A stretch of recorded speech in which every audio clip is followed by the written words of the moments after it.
we'll start Mrs. Cusi for 6 minutes, please.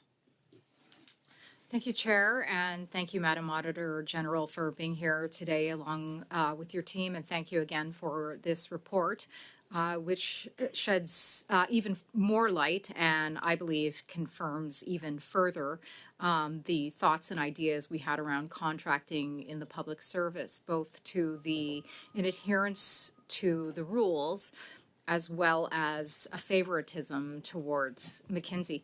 Madam Auditor General, last week I asked you to inform the Public Accounts Committee the date the 3 Canada Infrastructure Bank contracts were signed with McKinsey. Do you have those dates with you today? I'm just going to turn to Nick and he can provide that to you. Thank you. Yes, we do. Just give me a moment to pull it up. Maybe you want to move to your next question, or do you have it? I have it. Okay. Yeah. Okay.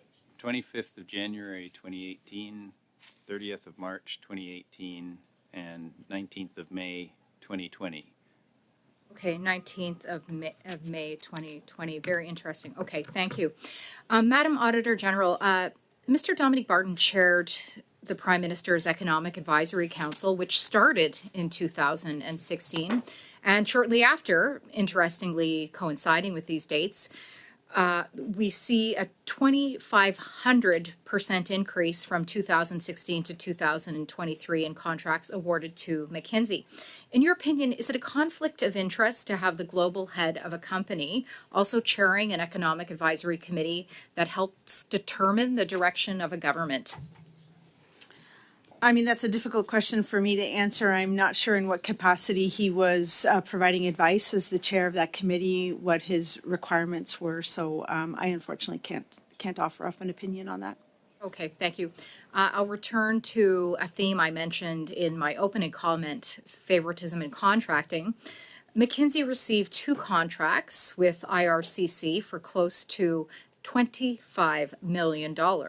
And it's from these contracts and the Economic Advisory Council, chaired by Mr. Dominic Barton, that led to the infamous 500,000 immigration target that this government is now walking back from. How dangerous is it for a company to chair an advisory council that sets policy in an effort to help its own interests, would you say? Again, I'm sorry, I don't know much about what that committee was doing, so it would be inappropriate for me to provide thoughts or opinions on it. Okay, thank you. There were 4 instances in the competitive procurement process where your office found that the procurement strategy was changed after departments learned McKinsey could not bid under the original circumstances. And unfortunately, to no one's surprise, McKinsey won the bid under new criteria. Can a department call it a competitive process when they are changing the requirements to cater towards one specific company, in this case, McKinsey & Company? So in the case of the 4 contracts that you're referring to, there were 2 where there was a change in strategy. And while the federal government is able to change its procurement approaches as it goes about, I would have expected to see a justification on file as to why they made such a switch. And then because 2 contracts were awarded in a non-competitive way, clearly documenting why McKinsey would have been the only bidder or what exception was being used from the procurement rules to award a contract non-competitively. And as we mentioned, more than half of the contracts that we looked at that were awarded non-competitively did not have a good justification on file. Thank you for that. Now, referring to your previous work on Arrive scam as well, since GC Strategies was allowed to sit at the table and negotiate the terms of its own contract as well, can you confirm, although I am hearing it in the response you gave to my last question, that this is happening frequently across departments? Would you say that this is happening frequently across departments? I guess I want to draw a distinction between what we saw in ArriveCan and what we're seeing here. In ArriveCan, we clearly saw that GC Strategies was involved in setting the selection criteria. We did not see that in the McKinsey contracts.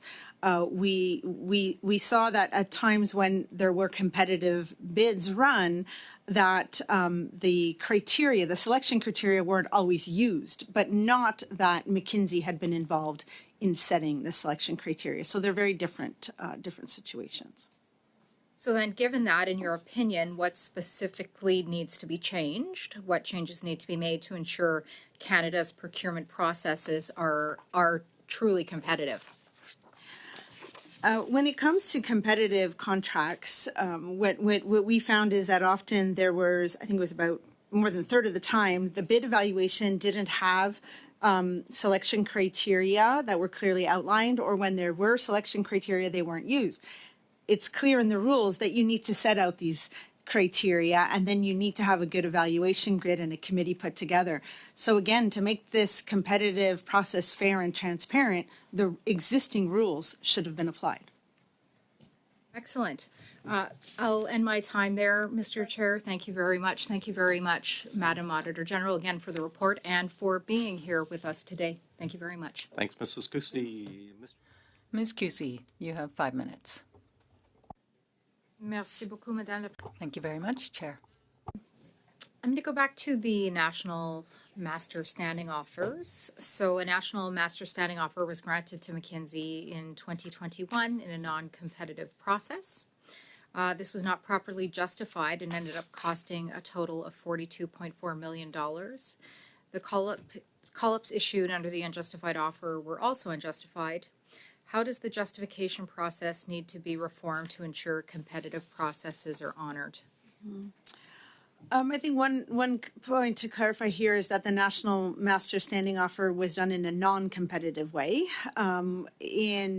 While Public Service and Procurement Canada provided a justification, we felt it was rather weak. Then the next step is where I think confusion existed when there were 19 call-ups against the National Master Standing Offer. I think the organizations felt that they were using a procurement vehicle that was at their disposal and that they didn't need to justify why they were using that vehicle.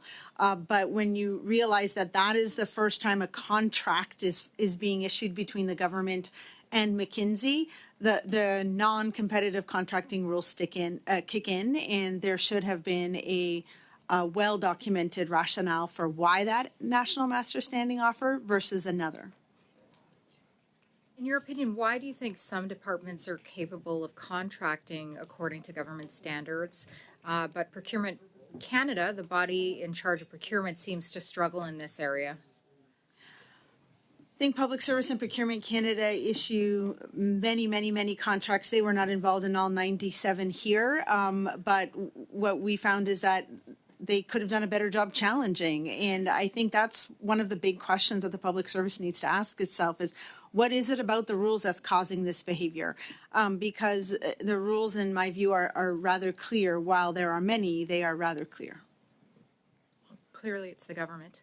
Why was a minister's signature required for a $5 million contract, but not any of the other of the massive contracts, that were granted to McKinsey? In the case where the minister was involved, the contract was being issued on a non-competitive basis, and there's a certain threshold that the public service can no longer authorize a non-competitive contract. I think it's $4.5 million. And that's why a minister needed to be involved, because it was non-competitive versus competitive. The justification provided was challenged by procurement officials before the minister signed off and agreed to the call-up. Is it concerning that a minister personally signed a contract that her own officials challenged? Have you seen this elsewhere? I'm going to see if Nick wants to add something here, but it's my understanding that the minister did not actually sign the contract. They just provided authority to exceed the limit allowed by the public service. He's nodding in agreement. That's great. So. I'll turn to contract chains now. A practice you discovered is that a small non-competitive contract would be granted to a department as it fell below the threshold that requires a competitive process. Once this contract was awarded, departments would argue that future contracts had to be done through McKinsey as they had already begun the work. How common is this practice across government departments? I don't think I can answer how common it is across all of government departments. We saw in this case, out of the 97 contracts, 4 chains. Those 4 chains involved 30 of the 97 contracts, but I'm not sure that that can be extrapolated across all government contracts. Should small contracts have rules about future contracting, in your opinion? I think then it comes back down to what was supposed to be the bigger, broader procurement process. It comes back to that initial question of what was the need that you were trying to meet, or what service were you trying to get, and then figuring out the right procurement process. I believe that the way these chains were structured did not favor value for money and likely limited competition. I believe that if you give Andrew a couple seconds, he might like to add something. I would just add that it doesn't make sense to us that a small dollar value contract would be the basis upon which you could exercise a future justification for non-competitive. For example, that it's not in the public interest to compete it when it's only been a minor, small amount of investment at that point in time. So there's nothing in place currently that prevents these types of contracting chains. We would consider those kind of justifications to be weak. They shouldn't be the reason for proceeding with a non-competitive contract in those cases. The rules are clear, but the application is where it falls down. Thank you.